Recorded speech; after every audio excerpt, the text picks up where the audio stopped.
Crossroads. What's up, Crossroads? What a beautiful day it is just to be able to welcome you into our living rooms today.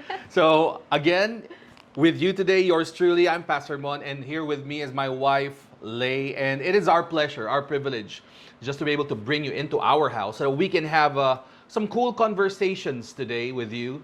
And it's all about life. That's why today's segment, or maybe we can call it like actually a series.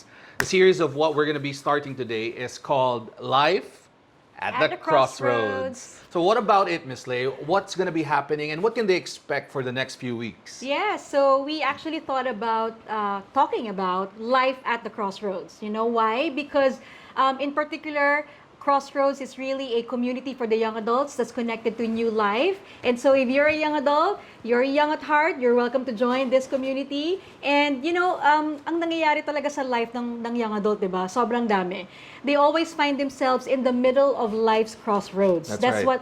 That's what really happens. Like if you're coming in straight or graduating straight from college, there is the jitters of finding a new job.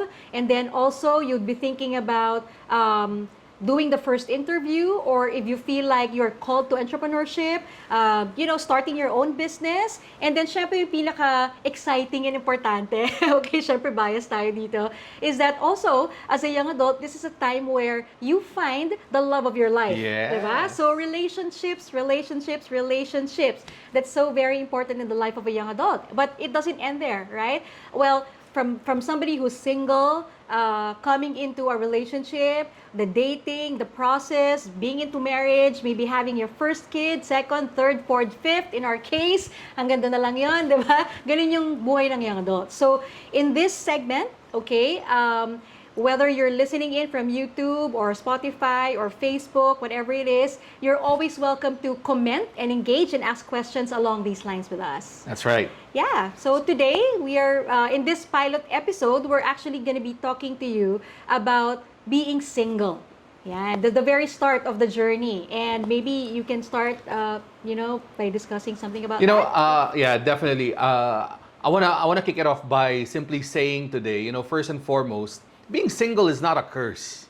I mean, we gotta establish that right from the onset. If we're gonna be talking about relationships, being in a relationship should be composed of happy individuals. That's right. I want to say that again. Being single is not a curse. But society today has created the notion that if you're single, ano problema sa'yo? Oh, may problema ba? Ano ba nangyayari? And I think being single has created a stigma to some that the tendency now is that they rush, the process. They rush having to have a relationship instead of having a relationship because it's an overflow of friendships being built, right, hearts being knitted together, and going through the process together. Society has put such pressure on people that they need to be in a relationship. And I just want to address that right from the onset. But I do believe that God created man to be a happy, established, single person. Yeah. Because being solid in and of yourself, or trusting God in the middle of it, is one of God's greatest designs. That's right. You look at the example of Adam. Since the very beginning, you see that before Eve even came into the picture, Adam was so lost in the purposes of God. Adam was so enamored in what God had for him that he didn't even think of the woman. Adam was right smack in the middle of God's will, being the best version of himself before any woman came along. In fact, it was God who had to step in and put Adam to sleep. Because Adam would not have probably stopped naming animals left and right. He would not have stopped tending the garden and not realizing, wait, I need a woman pala. It was God who noticed that. Now, what does that tell you? That also tells you that sometimes we are not so big enough to recognize our own actual needs, that we need God to be in the process. It was God who had to make everything stop for Adam and say, Adam, you need to rest. When you wake up, I'm going to add something to you. So in the same way, I want to turn that right around. Sometimes, we gotta take a pause. Because, real talk, sa panahon ngayon, ang dami naghahanap ng partners. Baka Correct. ngayon, ang kailangan natin gawin is to take a pause, and instead of trying to find the right one, remember that our focus should be on our God, That's right. being the right one. Yeah. That's where it all begins. Let's allow God to do such a work in us that walang doubt na pag tinanong ka, for example, ng magulang mo, oh, handa ka na ba maging asawa? Oo naman, ma. Ready na ako. Pag tinanong ka ng life group leader mo, ready ka na ba? Ready na ako. Why? Because you have allowed God to take you through a process. Yeah. And so I guess that's what a little bit of what we're going to be talking about today as well, on being the right one. And I believe, Miss Leigh, you have much more to jump in. Yeah, I like that, no? So again, sa mga single, waiting, I think that's the right thing for me to say. If you are waiting, if you find yourself in a place where you are waiting for the right one, or you are waiting to choose the right one for you, whatever it is, you're still in the waiting season, why not become the right one for that someone? So be the right one for that somebody, for that future partner that you're longing for, okay? And for me, I guess yung example talaga is coming from the story of Adam in the very beginning, no creation pa lang. I find that really beautiful because ngayon, yung mga relationships, people feel like, and I don't know kung ako lang ba to, no? Maybe you can comment in the chat, share with us your thoughts, pero para siya nagiging instant coffee eh. Alam mo Wow, yun? instant coffee. Parang bunot na lang sa shelf or instant noodles, add hot water, and then voila, dapat tayo na. 'Di ba? One poke, one high, one like, may meaning na agad. So, you know, for me, parang there is a process to these things. Hindi lang porket nag-like siya sa post mo, naniligaw na siya sa'yo. If you're a single woman, right? Hindi porket nag-share siya ng post mo or nagko-comment siya lagi, there's already something there. It could begin from somewhere. I guess my point is, being the right one should be your focus even as you're waiting to be in a relationship. And for me, being the right one involves preparation. And that's where God has just brought me, you know, to imagine how it was for Adam, how it feels like for Adam. Because even before Adam came into the picture, if you would go into Genesis, God prepared everything for him, which is a very good example. He created the heavens and the earth. He created light. He created day. He created the animals, separated the islands, the seas, etc., right? Before he called forth man. So, si man, step in na lang siya, Adam, and right smack into his calling and his purpose. Name the animals, you know, you be in charge of this earth that I created. Ready na siya eh. So God did the preparation for him. And for me, I think that's very important. What I saw in Adam was that God prepared him for 4 things. So okay lang ba mag-share ako ng 4 things? Wow, may 4 things. For this one. Ready siya, may 4 points. Yeah, you know, kasi for me, it's very important eh. What you can find there, and maybe this are, you know, and I hope this really resonates for single people. Kasi sometimes, the question is, in the waiting, ano bang kailangan kong gawin? Tama. 'Di ba? I've been waiting for such a long time. So ano nga ba, Miss Leigh? Mag-download ko ng app, merong Bumble. De, joke lang. Okay. Kasi pandemic, di ka naman lumalabas ng bahay. So, di ka. Anyway, so, for me, I guess, discover your place of assignment. Diba? Alright. Maybe, you know, Pastor Mond. Number 1 out of 4 na ba yan? Yung discover? Number 1 out of 4 na to eh. Wow. And you can, you know, share, discover your place of assignment. Because you are not created on your own, to live life on your own. Meron kang assignment from God because, not just because He wants to use you, but because He created you as His own masterpiece. May gusto ko i-clarify, Miss Leigh, kasi you're talking about discovering your place of assignment. Are you talking about simply being in the church or out in life? Kasi Right. pag sinabing assignment, especially in church circles, ang nagiging notion kagad is ministry eh. Yeah. Parang kailangan ko mag-serve sa ministry. Pero ito ang reality, ito rin ang katotohanan na not everybody is called to be in the ministry. Sometimes Right. their ministry is their workplace. Correct. So, can you clarify more on that, Miss Leigh? When you say na number 1, we should discover our place of assignment. How Okay. does that look like practically? Yan. Huwag na Miss Leigh, babe na lang. Babe. Okay. Hindi ako maka-flow eh, Miss Leigh. Ay. Okay. Anyway. Gusto mo ba ulitin ko yung tanong na babe naman ang ano? Hindi, okay na yan. Ay. So, place of assignment. So ito yung according to babe. Yan. Okay. Your place of assignment. Well, I guess for me, most definitely, it doesn't have to be limited to what God wants you to do in connection to the church. Or for you, I guess, just being able to do things because ito yung sinabi ng ministry head mo, or ng leader mo, or ng pastor mo, it will be good, most definitely. Oh, yeah, for every definitely. young adult to be connected to the church. That's right, That's not that's what I'm right, saying. that's Because right. even for me, I'm a businesswoman and I'm very much connected to the church. But God has deposited in you gifts, talents, strengths. If you're good at painting, if you're good with photography, There you if go. you're creative, if you're good with copywriting, if vlogger ka, YouTuber ka, if you're good with technical analysis, Wow. magaling ka sa crypto and stock market, di ba? I mean, those are actual gifts. Not everybody would know how to do these things. But if you find yourself discovering, wow, parang nagpo-flow ako dito sa strength na to, parang magaling ako dito, that's a clue to God's assignment for you.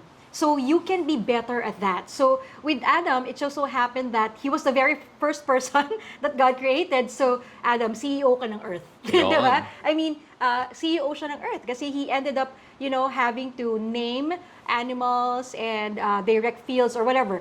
Yun yung ginawa niya. So That's right. it's not limited, really, your place of assignment. You can't put God in a box as That's well. right, that's right. In your definition of that.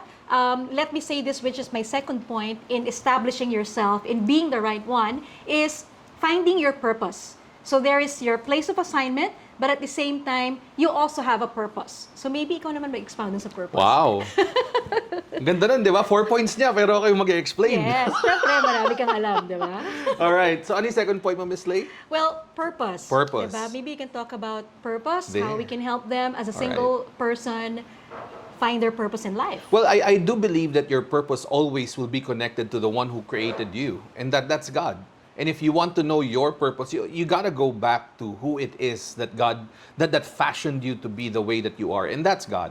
There is just no running away from that central truth, Right. that your purpose is connected to your creator, because we are the created. Right. We cannot get that the other way around. A created being cannot give himself his own purpose. You gotta go back to the creator. And so Right. with that being said, your purpose will always be connected to God. And today, where do you see God's purposes? We see that in the church. And just to clarify something that we said earlier, our assignment may not always be found within the four walls of the church, but it will always be connected to the purpose of the church. That's right. Why? Because the church is the body of Christ. This is how God moves and makes himself known in the world today. Now, for us as individuals, whenever we talk about purpose is the reason by which you were created. I know that's quite such a vast thing to think about, but just to narrow things down today, how do you know what your purpose is? Well, God is a very intentional God. When he made you to be the way that you are, it was not an accident. Your gifts are clues to what it is that God has called you to do, what your purpose is supposed to be. Your convictions are not an accident. Right. When something easily ticks you off, when something easily, parang yung sa mga ibang tao, parang okay na yan. Pet peeve. Oo, pero sa'yo parang, it keeps you up at night. That's a clue to what it is that God has in front of you for. What his purposes are for your life. I'll give, I guess, myself as an example. I may not have always been, how do you call this? I may not have always had a love, for studying, but I've always loved God. I would always ask, bakit ganon? Bakit? Hindi ba parang off na yon? Hindi ba parang mali na yon? Hindi ba parang, but, even as a young person, even as a child, I would always ask those questions. Because that was something that was so real in my heart, not knowing that I would be entrusted later on by God to take care of people as a pastor. See, your gifts, you don't necessarily worry about gifts, though that is Right. part of the building blocks. But gifts grow. It grows through time, it grows through practice. I was not always a good speaker. In fact, I detested being in front of people. I didn't like it all the time. But the more that I gave my heart to what it was that God showed me as an assignment, the more that I discovered His purpose. So I guess that's a good thing to, para tuhugin natin. Sometimes you just have to say yes to the assignment that God places in front of you, and then you get to see the bigger picture of His purpose. Because when I said yes to God, I didn't necessarily get or understand that, oh, you know what, I'm gonna be a pastor. Right. I just said yes to the assignment of saying yes to serving Him in any way that I could, and everything else followed. So I guess, when we talk about purpose, you talk about your heart's convictions. You talk about the gifts, the talents that God has added to you because He is an intentional God. When you talk about purpose, it talks about where you see yourself headed. When the things that really ring true to your heart. Hindi yung dahil sinabi ng nanay, something that you really have a conviction for. Right. What are those things? You ask yourself that. Yeah. Oh, I guess that's a little bit of... that's really good because for me, I guess I will define it this way. What he was trying to talk about, what you're trying to talk about. Now that you're single, is the best time to do That's a right. self-inventory. That's right. Right? In connection to your Creator. It would be good to ask, Lord, ano bang nilagay mo dito? And then you begin to discover. Kasi nag-self-inventory ka, you begin to become self-aware, na ganito pala talaga ako, I have certain strengths, I have certain gifts, I have talents, I have abilities, and what do you do with those things? You put them to good use. And for me, I think I love what you're sharing kanina. How about me? Do you love me? I love you. Yeah. Pero, yun, focus tayo. Kasi, Okay, sige, fine. Is that, to discover your purpose as well, I don't want it to be so, parang something that people cannot grasp or comprehend because it's just so out there. Uy, purpose, sobrang hirap niyan. Finding your purpose and discovering what that is a process. That's right. It could start with let's say, a one-year goal. This is what God has told me to do. This is my purpose. Why are you starting that business? What is the bigger purpose for that? Because aside from making profit, aside from it na uso yan gusto kong magtayo ng ganyang business, there is a purpose that God wants you to do. So you could work alongside that with certain timelines. Like, okay, after 1 year, ito yung na-discover ko, ito nga talaga yung purpose ko, and then you discover other strengths na meron ka because as an individual, you improve, diba? So what you're doing is you're That's actually good. doing a That's self-inventory, good. you're becoming more self-aware, you're measuring yourself in a way where, nga talagang, ito talaga weakness ko to, hindi ko That's talaga good. to kaya. So, That's good. I can get to partner with other people. So maybe yung future mo, pag na-meet mo, uy, complement tayo dito. Magaling ka dyan. Okay, you see what we're... Ano yun, yung parang halimbawa, ako magaling ako sumayaw, ikaw pala magaling kumanta. Yun, parang ganon. ganun. Or ako Parang magaling ganun ako ba? sa photography. Pwede rin, yun. oo. Tapos ikaw sa videography. Ayun, Ay, oo. mga ganon. Mga ganon, right? So, dami palang options, no? Maraming Dami options. palang choices. Maganda yung oo. maraming options in life. Ayun. Ayan, Gan- okay? Masaya pala yung mga mararaming options. Of course, of Oo. course. As a woman, maganda yung maraming Tatawagin na ba natin sa stage yung... nasa prod kasi. Hindi, nasa joke lang. prod, okay, Anyway, okay. Behind the camera so, pala siya. Kung Okay, nanonood okay. kayo, baka may competition na nangyayari. Anyway, Yan. Tag natin si... that's the reality, yan. right? Oh, reality yan. Reality yun. Kaya nga, I guess which leads me to a point. I mean, that example... Namumulan na siya. Oo nga eh. Oo. That example actually of you becoming self-aware will also lead you to really polish what you're good at, yung pinaka-strength mo. That's right. Kasi in that strength, if you know that a particular skill set, you are, let's say, a 7 out of 10 in that, you really That's work right. on that, you Yeah, really yeah. polish in that, and then you become a 9 over 10, a 10 over 10, That's and good. you'll eventually discover that you can be used for a greater purpose. That's true. That's true. Because you are good in that. You know, That is where your gift will shine. I want to jump in right there, babe. Yan. Jump ka. Munti ka na ako mag-Miss Leigh, Okay. okay? But I want to jump in there because totoo yun eh. As long as you are convicted in your heart about what it is that God has placed before you, your gifts will follow. True. When I started in the ministry, I was a stutterer. So a lot of you know my story already. I was a stutterer. Like, pagkakausap ko mga pamilya ko, especially during dinner time, they would make fun of me because kasi ano nga ba? Break it down. Yan, ganon. That was my common, all right? For those of you don't know, sinasadya ko na yun, ha? Okay? Hindi yun... Kasi, Naka-move on na siya. Naka-move on na Yeah. ako doon. Oo, Okay. my Nagtatanong sila parang, ano problema sa akin? Yan. Alright? But that used to be where I was. In fact, sometimes it still does come out. But today, the more that I gave myself to God, according to His purposes, those gifts just get added to. The more that you practice it, the more that you allow God to just move through you, I believe that you yourself, you'll be surprised at how God just supernaturally accelerates certain areas in your life for growth because He's positioning you for an assignment, but also for His purposes. Right. So, I say all of that to encourage you, do not let your gifts or lack thereof hinder you from stepping into a place of purpose, Right. a place of assignment. Remember, when God places people, in their respective areas, He knows what He's doing. You may not understand it, but He does. And that should be reason enough for you to say yes, because He knows what He's doing with your life. You need to take on a mindset that being in a relationship is beyond you. Having a relationship is not for you to feel good about yourself. It is about having another person in your life who can bring out the best in you.